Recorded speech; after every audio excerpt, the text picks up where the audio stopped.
कुछ लाता हूँ पानी और खाना, तो वृद्ध भिक्षु मना कर देता है और कहता है कि नहीं, मैं यहाँ नहीं रुकूंगा, अब मैं यहाँ से जाऊँगा। आज जो पुस्तक हम स्वाध्याय के लिए लाए हैं उसका नाम है द स्टोन बॉय और इसके लेखक हैं थिक नाथ हांग। इन्होंने इस पुस्तक में छोटी छोटी कहानियाँ लिखी हैं और इन कहानियों की खूबसूरती ये है कि ये वास्तविक जीवन से, व्यक्तियों से ली गई कहानियाँ हैं। थिक नाथ हांग, जिन्हें हम देव भी बोलते हैं, इन्होंने बहुत ही खूबसूरती से इनको कहानी के रूप में पिरोया है। हमें बहुत ही गहरी शिक्षाएं दी हैं और वो शिक्षाएं भी कहाँ हैं, सिर्फ माइंडफुलनेस में।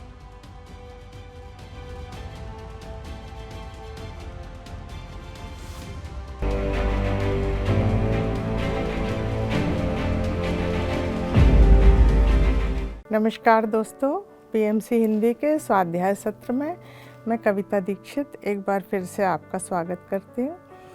आज जो पुस्तक हम स्वाध्याय के लिए लाए हैं उसका नाम है द स्टोन बॉय और इसके लेखक हैं थिक नाथ हांग। थिक नाथ हांग, जैसा आप सभी जानते हैं, माइंडफुलनेस के टीचर हैं और इन्होंने इस पुस्तक में छोटी छोटी कहानियाँ लिखी हैं और इन कहानियों की खूबसूरती ये है कि ये वास्तविक जीवन से, व्यक्तियों से ली गई कहानियाँ हैं। थिक नाथ हांग, जिन्हें हम देव भी बोलते हैं, इन्होंने बहुत ही खूबसूरती से इनको कहानी के रूप में पिरोया है। तो आज जो हम कहानियाँ लेंगे, आज मैं 3 कहानियाँ आपको उसका सारांश सुनाना चाहूँगी। उसमें से पहली कहानी का नाम है द ग्रेट पाइन्स। ये कहानी जो है, इसकी शुरुआत होती है एक मॉनेस्ट्री से या आश्रम से। एक बहुत ही यंग छोटा 16 साल का लड़का है जो कि भिक्षु है, जो अपनी मॉनेस्ट्री के गेट पे आता तो उसको एक वृद्ध भिक्षु वहाँ पर मिलता है। वो बहुत बुरी स्थिति में है। वृद्ध भिक्षु बहुत ही धूल धूसरित है, महीनों से ऐसा लगता नहाया नहीं है और उसके पास से बड़ी स्टेंच बदबू आ रही है। जो यंग भिक्षु टॉम ते, जिसका नाम है, वो उसको बड़ी दया की दृष्टि से देखता, करुणामय व्यवहार करता, उसको पानी ला के देता है साफ़ होने के लिए, उसको खाना ला के देता, उसको अंदर इनवाइट करता मॉनेस्ट्री के, लेकिन भिक्षु अंदर आने से मना कर देता है, जो वृद्ध भिक्षु है।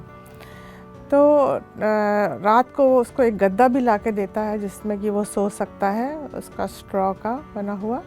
और दूसरे दिन सुबह जब उससे कहता है कि मैं आपके लिए कुछ लाता हूँ पानी और खाना, तो वृद्ध भिक्षु मना कर देता है और कहता है कि नहीं, मैं यहाँ नहीं रुकूंगा, अब मैं यहाँ से जाऊँगा। क्यू लंग माउंटेन जो है, क्यू लिंग पर्वत, वो कितनी दूर है यहाँ से, क्या तुम मुझे उसका रास्ता बता सकते हो? तो टॉम ते जो है, जो जवान भिक्षु है, वो उसको रास्ता दिखा देता है। वो कहता आधे दिन का रास्ता है। लेकिन जब वो व्यक्ति चलना शुरू करता है, वृद्ध भिक्षु, तो उसको देख के वो सोचता है कि अरे, इसको तो कम से कम 1 दिन तो लग ही जाएगा पहुंचने में, क्योंकि वो बहुत लंगड़ा रहा रहता है और एक लकड़ी के सहारे चल रहा रहता है। तो वो चलते चलते चलते वृद्ध भिक्षु जो है, रात हो जाती है, फिर उसको रुकना पड़ता है कुछ खाने पीने को। बहुत दुबला पतला रहता है।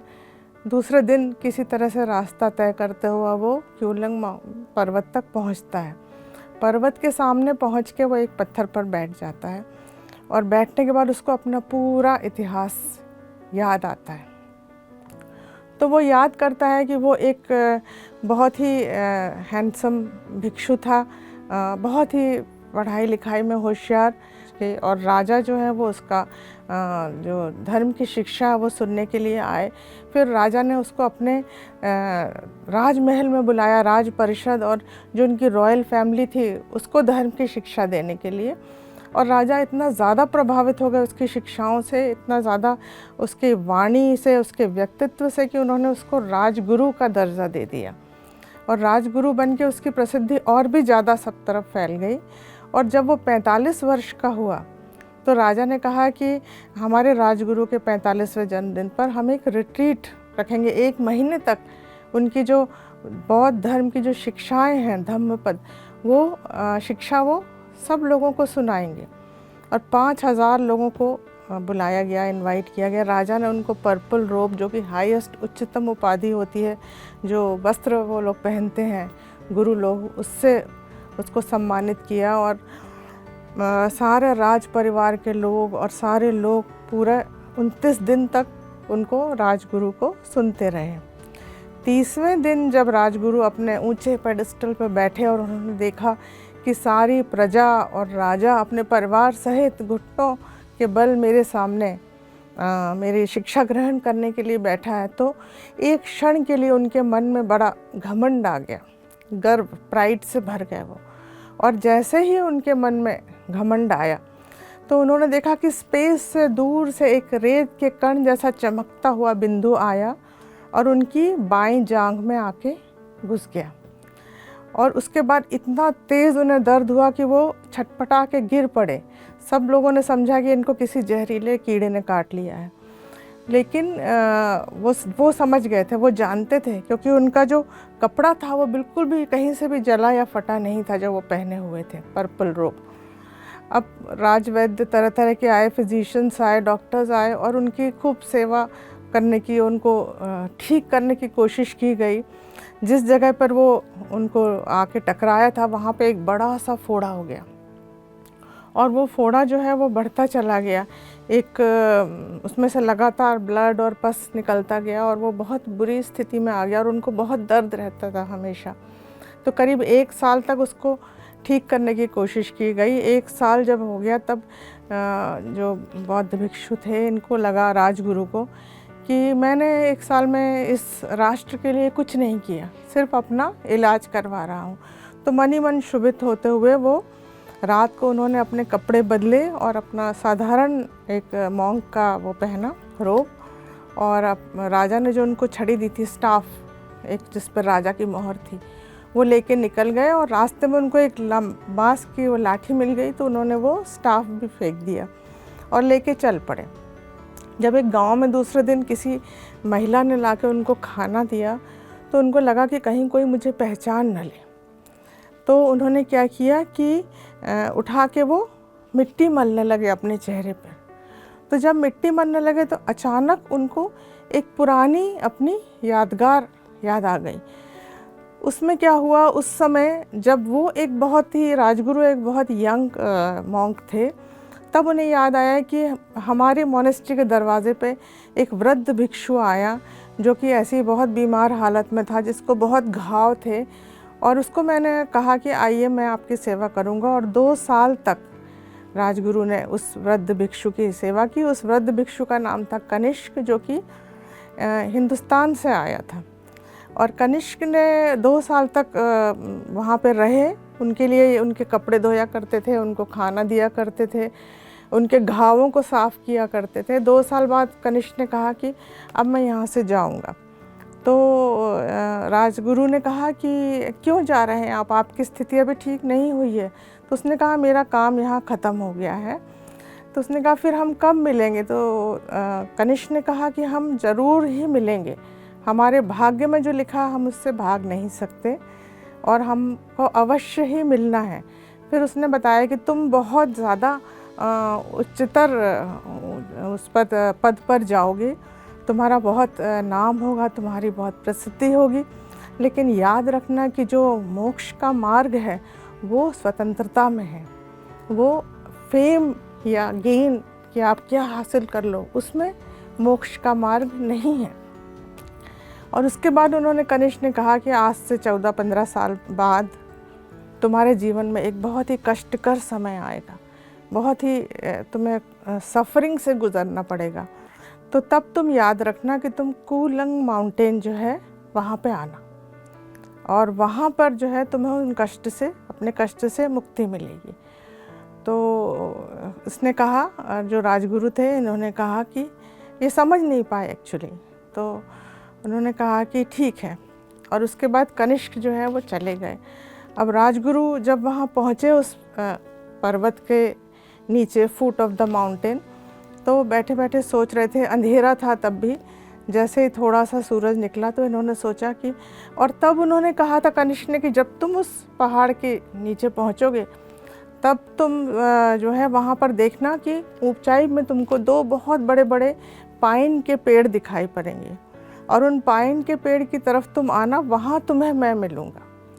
तो ये बैठे सुबह का इंतज़ार कर रहे थे। सुबह जैसे ही हुई तो इन्होंने सोचा कि चल के देखा जाए।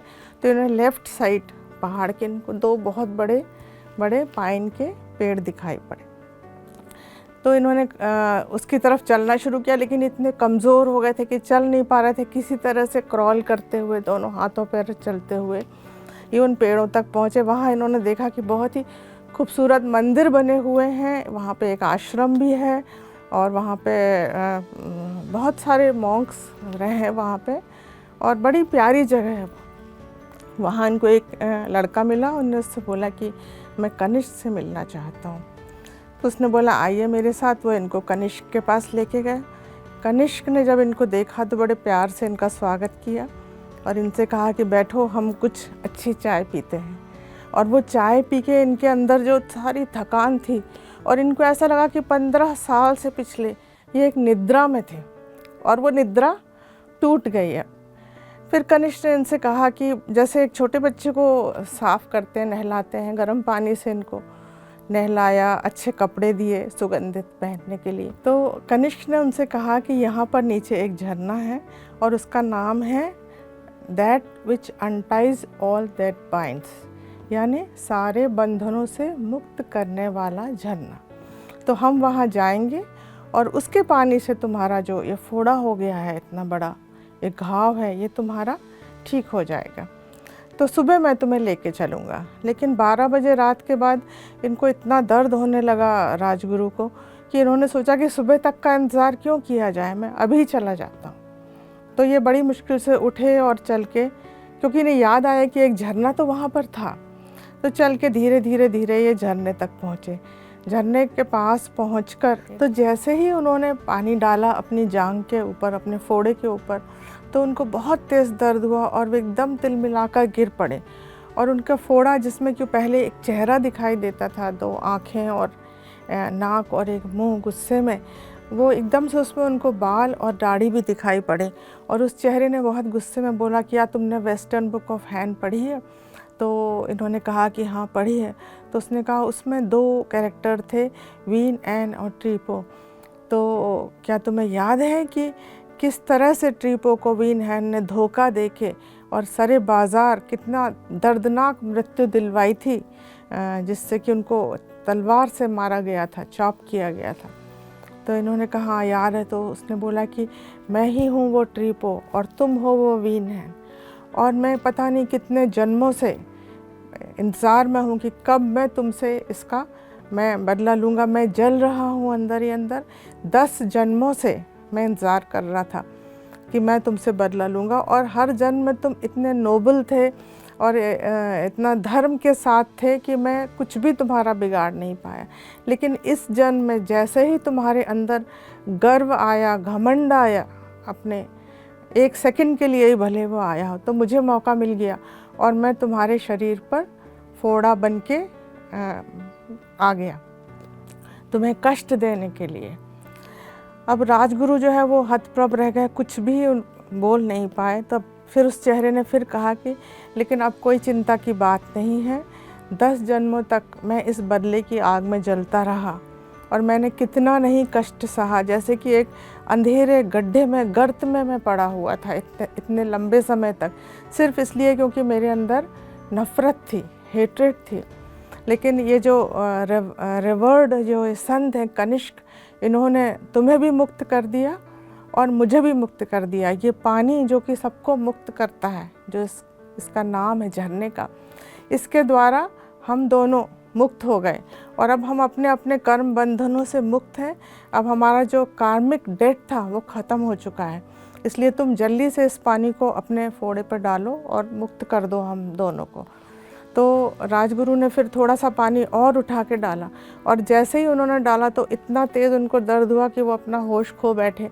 लेकिन जब वो बेहोश हो गए तो उन्होंने देखा कि वो जैसे एक तितली बन गए हैं और फूलों के ऊपर, चट्टानों के ऊपर, पेड़ों के ऊपर ऐसे लाइटली उड़ रहे हैं, जो कि कभी वो कल्पना भी नहीं कर सकते थे उस फोड़े के कारण। और उसके बाद फिर उन्होंने देखा कि वो एक छोटा बच्चा है जो कि जंगली फूलों के बीच में दौड़ रहा है। और उसके बाद उन्होंने देखा कि वो एक नदी में बहते हुए, फ्लोट करते हुए चले जा रहे हैं ऊपर विस्तृत आकाश को देखते हुए।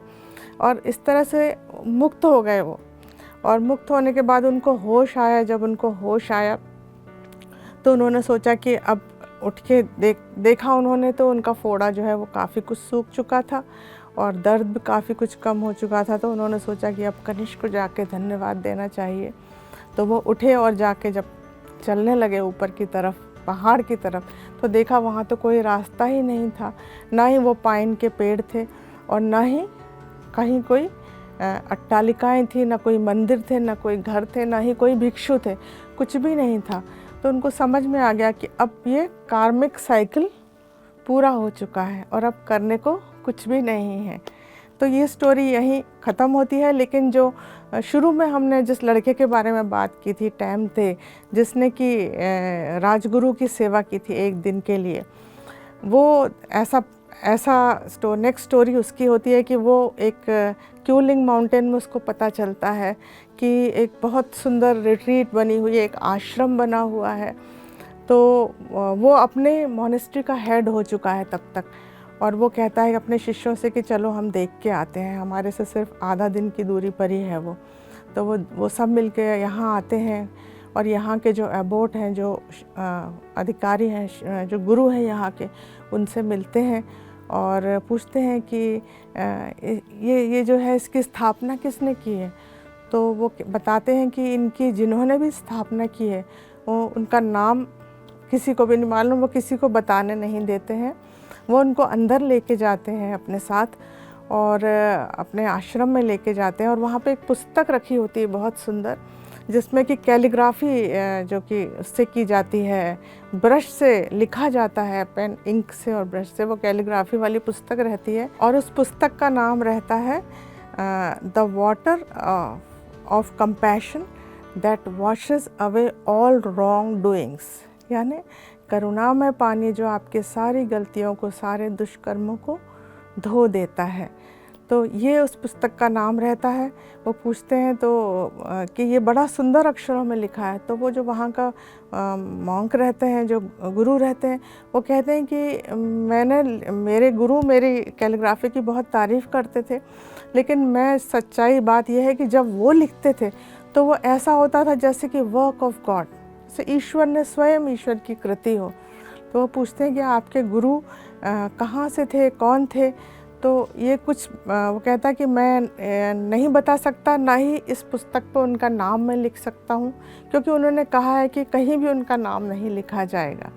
फिर वो बताता कि जब वो यहाँ आए थे तब मैं केवल 7 वर्ष का था। उन्होंने ये जब रिट्रीट बनाई, उसके पहले वो बहुत कष्ट में थे, वो बहुत कष्ट से यहाँ चलते हुए आए और यहाँ आकर वो अपने कष्टों से मुक्त हुए। और वो 40 साल पहले यहाँ आए थे। तो एकदम से टाइम थे को याद आ जाता। वो कहता कि जी मैं तो आपके गुरु से मिला हूँ। वो एक दिन के लिए मेरे पास आए थे, उनको पैर में बहुत बड़ा फोड़ा था। फिर वो हमारे पास रहे एक दिन और फिर वो पता पूछ के इस पहाड़ का, क्यूलिंग माउंटेन का, वो यहाँ आए और उन्होंने ये बनाई रिट्रीट। तो अभी क्या आप मुझे उनका नाम नहीं बताओगे? तो वो कहता है कि आपके आसपास मैं उनकी प्रेजेंस देख सकता हूँ, इसलिए मैं आपको उनका नाम बताऊंगा। और उनकी पूरी स्टोरी बताता है किस तरह से वो राजगुरु थे, किस तरह से उन्होंने सब कुछ छोड़ दिया और यहाँ आके अपने हाथ से पूरा आश्रम बनाया, एक एक लकड़ी तोड़ के, एक एक पेड़ लगा के, और फिर धीरे धीरे लोग आते चले गए और ये बड़ा एक रिट्रीट बनता चला गया। और लेकिन उन्होंने कभी भी जीवन में ना अपना नाम किसी को बताया और ना ही कोई अपने पुस्तक के ऊपर, ढेर सारी पुस्तकें उन्होंने लिखी, लेकिन किसी पर भी उन्होंने अपना नाम नहीं लिखा।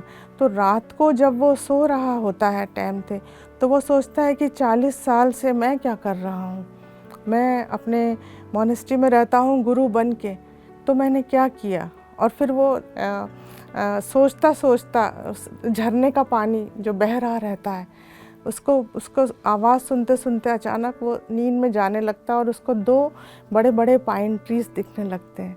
तो फ्रेंड्स, ये एक इंडिकेशन है कि अब उसके भी मोक्ष का जो पथ है उस पर चलने का समय आ गया। द वे, जिसको ज़ेन बोलते हैं, बुद्धिज़्म में बोला जाता है द वे, तो उसके मोक्ष पर पथ पर चलने का समय आ चुका है।